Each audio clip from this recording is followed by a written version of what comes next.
Greetings and welcome to Theology, Geek, Fitness. I'm Jonathan Pritchett, and in this video I'm going to talk about 3 benefits of using resistance bands and 3 tips for when you're using the resistance bands. The first benefit for me is the ability to do it whenever I want, wherever I want, whether I'm at home in my fitness space, whether I'm out at a park, or I'm on vacation, or I'm here in my office, or I'm traveling to give a speaking engagement. I know what I'm using. I'm using my resistance bands. I fill them in a bag and I'm gone. And I know that I can do it anytime, anywhere. So building patterns are good for creating habits, going to a certain place at a certain time and dedicating that, but life does not always allow for that. Being self-disciplined is what's really the key here, so that before I go to bed, I know that if it's a day I got to get a workout in, I'm going to get that workout in, and I'm going to be able to fit it in around all the other things that I'm being able to do. So that's the number one benefit for me since I started using resistance bands. I don't have to worry about if my 24-hour gym is going to close due to whatever. I have my gym in the bag. Now, I'm not a crusader for resistance bands. I don't care what other people use. I don't spend any time of my day at all worrying about what other people do for their fitness needs. I don't care. I'm just telling you what works for me. And the gym worked for me for as long as it did, but then I discovered resistance bands and found I like it better. So the first benefit for me is being able to do it anytime, anywhere. I like that. Maybe you like the gym. Do what you like. I'm just telling you what I think is the benefit. The second benefit of using resistance bands for me is that I can get just as good of a workout with resistance bands as I was getting with free weights and machines at the gym. Now, I don't just use resistance bands. I have all kinds of stuff. I use pull-up bar, I use my EQ bars, I use a sandbag, I use hydro balls from Bosu, I use their Surge 60 deal, I use weight vests, I have a plyo box, I have a slam ball, I use all kinds of stuff, right?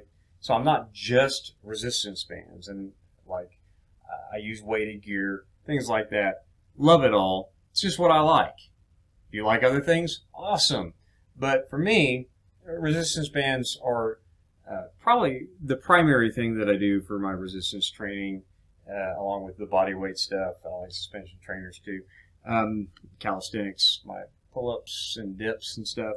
But resistance bands are a big part of my workout, and I'm doing just fine without being in the gym. And if I just had the resistance bands, I would miss doing pull-ups and dips. But, even with just resistance bands, I'm getting great results. I am 44 years old, and so I don't have all of the injuries that I had, which I need to think more about at my age than I did 20 years ago when I was working out, before I got out of shape for many years. But, no joint pains, no injury, no risk of injury. Cleanup's super easy. Transitioning between workouts, I'm not hauling dumbbells or plates back to, which if you don't pick up after yourself at the gym, shame on you. But, transition between exercises, no risk of injury there either. Now in my tips, we'll talk about, can you pop yourself in the face, get injured with resistance bands? Sure, that you've seen the videos. But as far as normal occurrences, no. And I have no joint pain, they're real joint friendly. So just as good of a workout as I was getting with free weights and machines without all of those negatives, right? So do it anywhere I want, right, and get just as good of a workout. So those are 2 really big ones. But the third big one is they're cheaper than a gym membership. You can get a set of resistance bands for less than even the $10 a month gyms that also charge you the annual fee. A set of resistance bands is cheaper than that, and then they'll last you, if you take care of them, they'll last you for a long while. But even if you're going to one of those gyms or a higher priced gym per month, they still have all those other costs, gas and so forth. And of course, if you want to buy their overpriced beverages that they have or whatever, there's all those costs too. So it saves money. And I like to save money because I like to buy other things besides exercise equipment, believe it or not. I like to buy books. So there are the three biggest benefits. There are others, but those are the biggest three. Do it whenever I want. I get just as good of a workout, and it costs less money. 3 tips for using resistance bands. Tip number 1, look over your band or bands before you use them and make sure your anchor point is secure, whether you're anchoring it with a door or anchor strap outside somewhere, or you're anchoring it under your feet. Make sure you got it secure.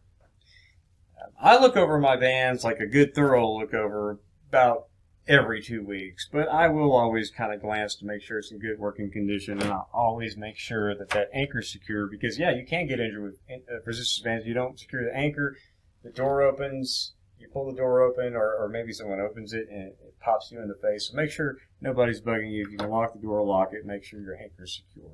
So that's tip number 1. Tip number 2 is don't overstretch your bands. What I mean by overstretch your bands is, you've probably heard people say bands can stretch out double their length, no problem. But that's not the only thing you need to know about overstretching your bands. What I tell people is, don't overstretch your band more than twice its length from the anchor point to your hand position, right? So my anchor point's here, my hand is here. Don't double the length, or go more than double the length of that. Regardless of where you're grabbing it and where it's anchored, don't go more than double the length. So if you're anchoring it under your feet, don't double the length of that. Your anchor point to your hand. If you're trying to get even more tension that you think you need to, so if I'm grabbing like right here, I have this much space, maybe it's time I move up a band. If I'm trying to get all the tension I can out of this, and it looks like I'm going to overstretch that little bit to get more tension, it's time to move up. Okay, so that's tip number 2. Don't overstretch your band more than double its length from the anchor point to the hand position. Tip number 3, always start with tension. Don't start a rep with slack in the band and then wonder why, oh, I'm not getting a great workout, it's too easy. No, start with tension.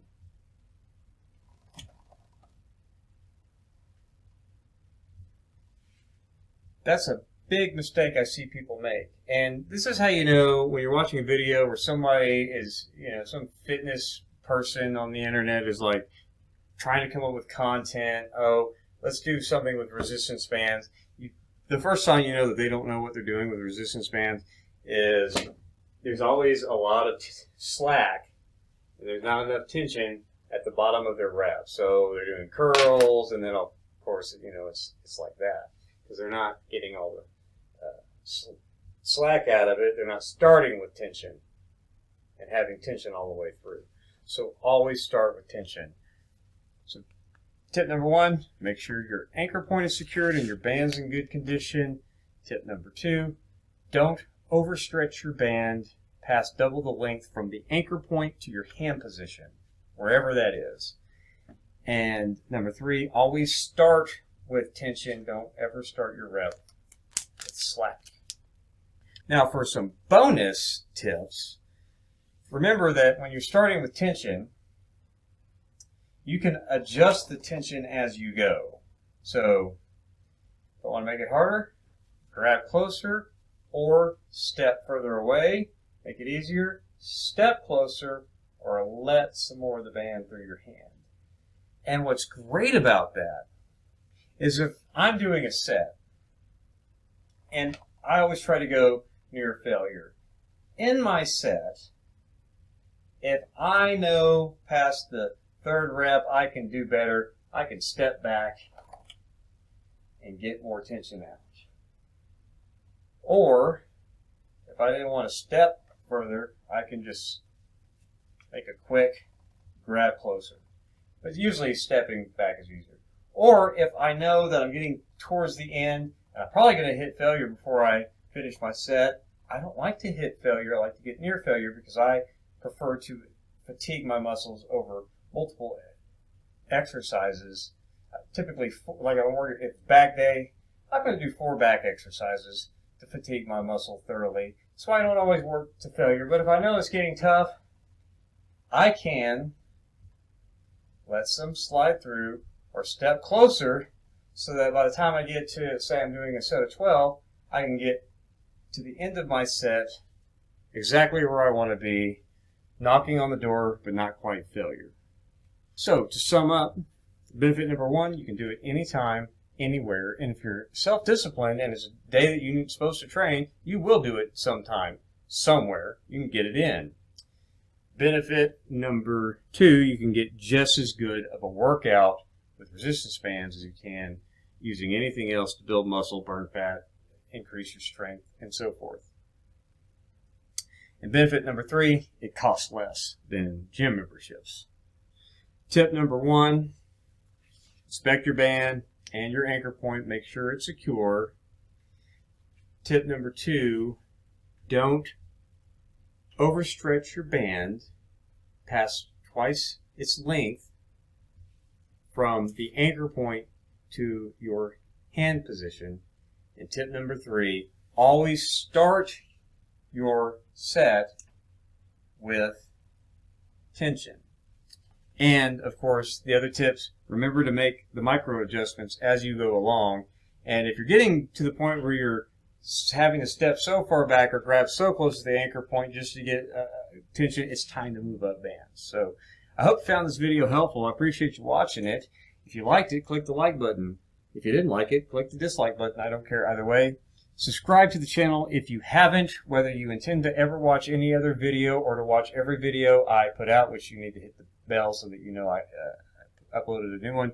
But I'll take any subs any way I can get them. I'd appreciate it. And if you want to support what we're doing at Theology Geek Fitness, then consider becoming a patron at patreon.com/theologygeekfitness. All that money gets reinvested into the channel. So I appreciate you watching this video. We'll see you in the next one. God bless.